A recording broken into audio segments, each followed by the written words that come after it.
If you're a lover of Nigeria, you should be excited about what is about to happen. This is what many of us have been saying or wishing for since the turnover of the 2023 elections, which is a coming together of the opposition leaders into one house to becoming one force. Because the truth of the matter is that a country where there's a weak opposition, it's almost a country that is into dictatorship or an autocratic government, like we are seeing right now, whereby the man at the center is trying to turn the country before us into a one-party state. And when you see the brazenness at which he is doing this, you'll be wondering whether this man was even the popular candidate. It is important we put context and put facts before Nigerians that in the history of elections in Nigeria, Bola Ahmed Tinubu is the man that have ascended the seat of presidency with the lowest numbers of votes ever. Important we put this to context.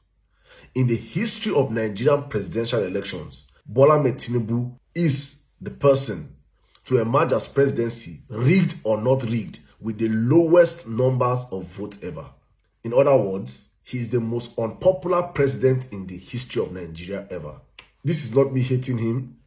This is not based on sentiments. This is based on facts or numbers released by INEC. Even though we know fully well that his numbers were exaggerated so high so that they could give him that seat. Even with the exaggeration of the number, he is still the least popular candidate in the history of Nigeria. In fact, he did not win the election by popular votes. He won the election because the opposition were divided. Let us look at the numbers to put more context to what I'm saying here. According to INEC reports, the final presidential election results, we had 93,469,008 Nigerians that registered as voters, and over 87 million collected their PVCs.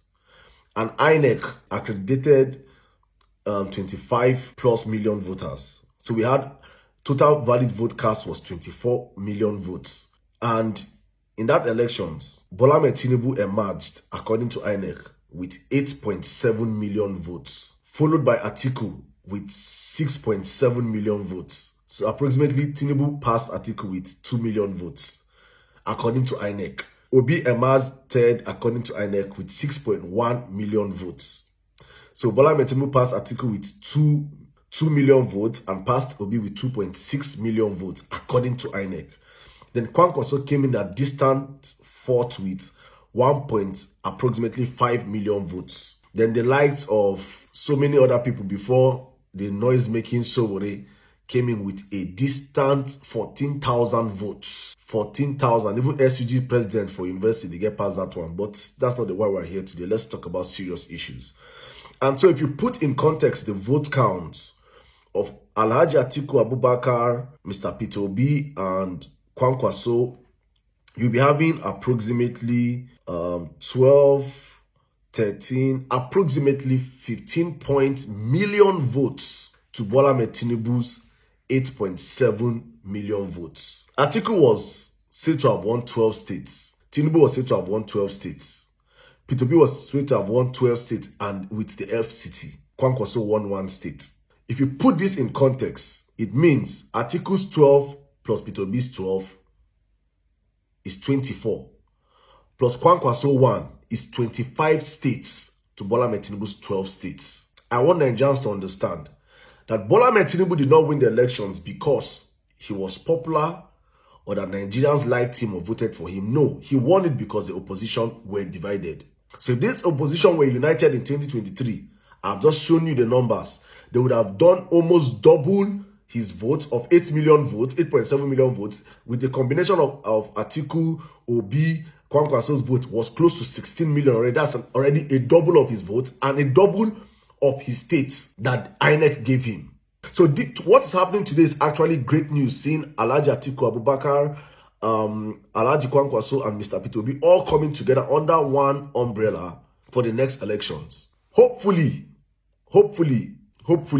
for me, I want Peter Obi to be at the top of the ticket. And I hope you can come to a consensus to understand that they all have to be united going forward. Their base have to understand this also, that they all have to be united going forward. I don't have to agree with you.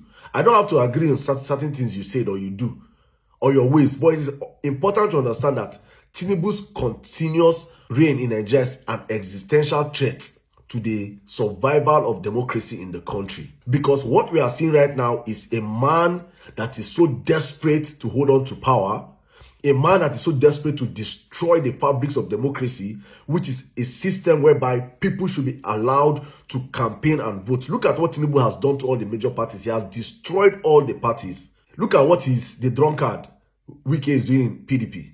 Look at how he used the drunkard Wike to destroy PDP. The same way he used the drunkard Julius Abure and Apapa to destroy LP. Currently, they are trying to say they can destroy ADC. For Tinubu, it is not democracy. This is not how a country that is meant to survive cannot survive with such a man at the center.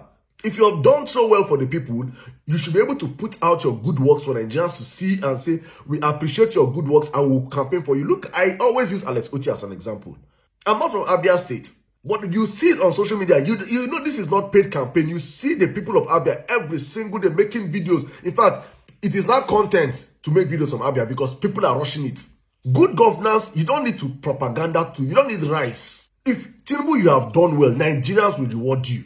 Nigerians are not the difficult people to please. I say this all the time. Nigerians are not the difficult people to please. The barest minimum is what Nigerians ask for. Give us the barest minimum. Give us, like you campaigned that in 4 years will be 4 years. You must give us light. You now want to see campaign on light again for another 4 years? Do you think we are all crazy like your supporters? You think we don't? What have you done in the 4 years we gave you? The same thing you campaigned. In fact, you have made life more difficult for us. Nigerians are missing Buhari. Do you understand what it means for Nigerians to miss Buhari? Tinubu, you have been an abject disaster. And so any sane mind, any sane Nigeria is going to reject you. And it will be woeful. So if you like, gather 36 over 36 governors. Your time is up. You're going to be a one-term president. Because the mandate that you even took that does not belong to you, you could not even use it. How do you want us to reward you again? There is no reward for failure in Nigeria. We cannot reward you. We cannot reward your party that met petrol at 87 naira. APC came into power in 2015. Petrol, they campaigned on that petrol was expensive at 87 naira. Do you understand the madness? In 12 years' time, APC took petrol from 87 naira to over 1,000 plus. Some places are buying 1.4 for petrol, 1 liter, in a country that produces oil and gas. Come on, man. Come on.